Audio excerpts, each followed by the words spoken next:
So hello guys, स्वागत है आपका Nikhil Kadam films Winker studio entertainment and NKWSC digital channel पर। सो गाइस, आज हम आपको कुछ ऐसे वीडियोस दिखाने वाले हैं जिससे आपके बचपन की सारी यादें ताज़ा हो जाएंगी एंड यू नो व्हाट, आपकी childhood memories. So without time waste किए चलते हैं सीधा वीडियो पर। पार्ले जी इंडिया में 1939 में मैन्युफैक्चर होना स्टार्ट हुआ था। इंडिया इंडिपेंडेंट होने के बाद पार्ले जी कंपनी ने अपने एड कैंपेन की स्टार्टिंग की थी। पार्ले जी का प्राइस 1990 में ₹4 था। आज भी पार्ले जी का छोटा पैकेट सिर्फ ₹5 में मिलता है।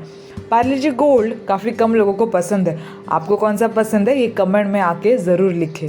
कॉफ़ी बाइट चॉकलेट ये 1987 में लॉन्च हुई थी। ये चॉकलेट खाते ही इंस्टेंटली आपको रियल कॉफ़ी पीने जैसा फीलिंग देती है।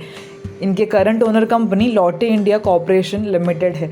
कॉफ़ी बाइट फिर Lotte coffee bite Mentos milk की तरह पहले छोटे छोटे साइज़ में मिलती थी और अभी भी मिलती है, पर लॉटे कॉफ़ी बाइट स्टिक आपको और कॉफ़ी पीने जैसे का इंस्टेंटली फील कराती है, जैसे कि कप भर के कॉफ़ी। इसका पैकेट प्राइस किसी को याद है?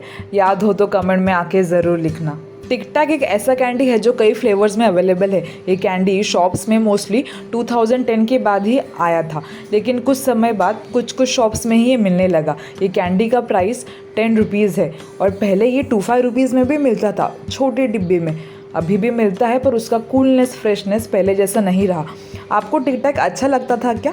ये कमेंट में आके ज़रूर बताना। साथ ही इसका न्यू फ्लेवर किसने ट्राई किया है ये हमसे ज़रूर शेयर करें। देखो 2000 का ज़माना आ गया। 2000 में इंडिया में चिंगम का काफ़ी क्रेज़ था। उस टाइम में चिंगम्स में टैटूज़ के स्टिकर्स भी मिला करते थे, जो अभी काफ़ी कम हो चुके हैं। बिग बबूल, बबल जग, फ्रेशन अप, आउच, बबल यम, बूमर, ये कुछ फेमस चिंगम के ब्रांड थे। वो ₹1-2 में मिला करते थे। कुछ का प्राइस तो 50 पैसे भी था।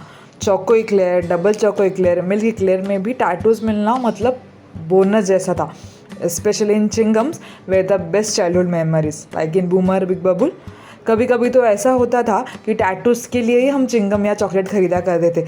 आप में से कौन ऐसा किया करता था क्या? कमेंट में याद से ज़रूर बताना। पोलो 1993 में लॉन्च हुआ था। पोलो 90s 20s एंड इनफैक्ट अभी भी काफ़ी फेमस चॉकलेट है। ये 2000s के किड्स की बेस्ट चाइल्डहुड मेमोरी है फॉर श्योर। पोलो कैंडी का प्राइस 10 है। उसमें 8-9 चॉकलेट्स आती है। पोलो जैसे ही पॉपिन्स भी आते थे। पोलो ओरिजिनल तो सभी ने ट्राई किया है, पर पोलो का बाकी फ्लेवर्स जैसे कि supermint, fruits, sugar free, extra sugar free, paan, extra strong, किसी ने ट्राई किया है तो हमसे ज़रूर शेयर करें। जेम्स तो किसे पता नहीं है, इसका ऐड अभी भी टीवी में फेमस है। जेम्स चॉकलेट ₹5 में मिलते हैं। इसमें कलरफुल जेम्स के टुकड़े आते हैं जो कि बहुत ही टेस्टी होते हैं। जेम्स समय के साथ मोर चॉकलेट में मार्केट में आया था। अभी तो जेम्स बॉल शेप में टॉयज़ भी आते हैं। इसका लॉन्च 1849 में कैडबरी ने किया था। PCO आपको याद है? जब फ़ोन और सोशल मीडिया का क्रेज़ बिल्कुल नहीं था, तब हमारे इंडिया में PCO हुआ करते थे, जिससे हम हमारे पेरेंट्स को स्कूल से कॉल करते थे, दूर के रिलेटिव से बातें करते थे, पता नहीं क्यों। जी हाँ, और आजकल ये PCO देखने नहीं मिलता। This is one of the best childhood memories. PCO में आपको 1 मिनट बात करने के लिए ₹1 का कॉइन PCO में डालना पड़ता था। जितने देर आपको बातें करनी है उतने कॉइन्स आपको डालने पड़ते थे। कभी कभी तो कॉइन्स ख़त्म हो जाते थे, पर बातें नहीं। कोक का कॉइन बैंक के PCO में डालना, और यही PCO में हम कोक के बॉटल के ढक्कन को कॉइन का शेप देते थे और वो उसमें डाल के फ़ोन करने का ट्राई करते थे।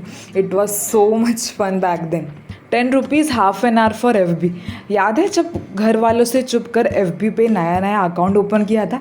भाई साहब, कितना डर लगता था। और तब ऑनलाइन अभी जैसा इतना क्रेज़ लाइक भी नहीं था। साइबर कैफ़े में जाके ₹10 देते थे half an our FB use करने के लिए, अपने क्रश को स्टॉक करने के लिए, गूगल से इन्फॉर्मेशन निकालने के लिए।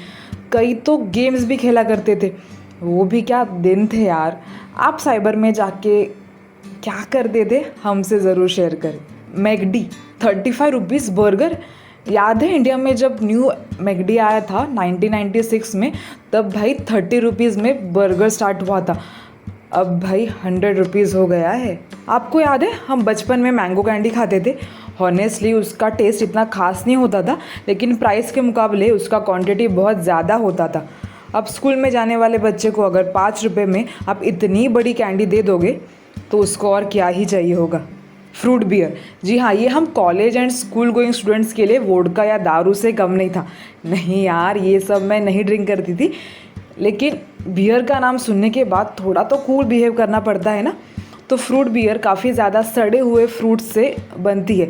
इसमें अल्कोहल नहीं के बराबर होता है, सो डोंट वरी। वैसे तो आपको इसका प्राइस पता ही होगा, फिर भी मैं बता देती हूँ। इसका प्राइस 70 रुपीज़ से स्टार्ट होता है। उसके बाद इट डिपेंड्स कि आप कौन सा फ्लेवर चूज़ करते हो। हिप्पो एक स्नैक्स था लाइक लेज और चिप्स, बट अभी वो दिखता ही नहीं है मार्केट में।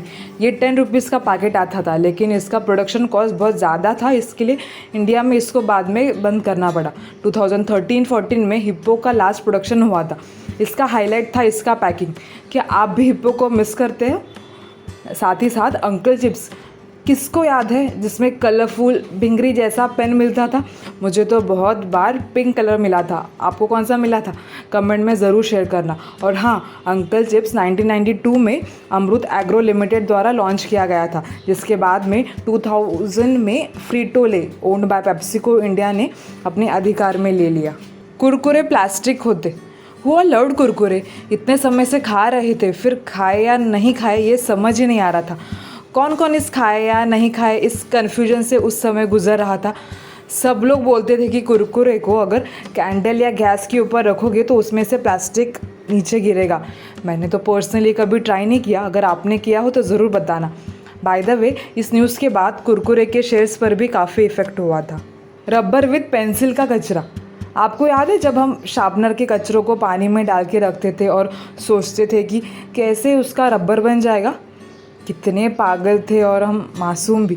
ये तो मैंने करके देखा था। मेरा तो इरेज़र नहीं बना, आपका बना था क्या? पेंसिल से लिखा हुआ रबर से इरेज करते। जब से मैंने पेन से लिखना स्टार्ट किया और कोई मिस्टेक होता था तब वाइटनर खरीदे, इतना दिमाग कहाँ था।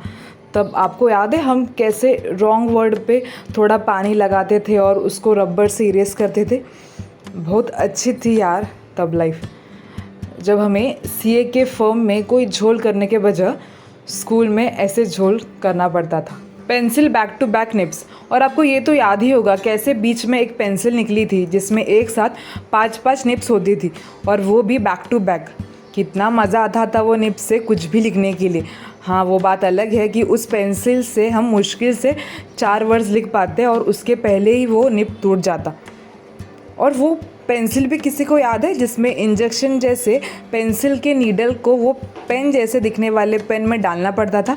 लगभग 5-10 रुपीज़ में आता था वो नीडल बॉक्स, पर वो करने में बड़ा मज़ा आता था भाई। अभी लगता है पक्का चाइना ने वो पेंसिल बनाई होगी, लेकिन जो भी था मेमोरी तो अच्छी थी।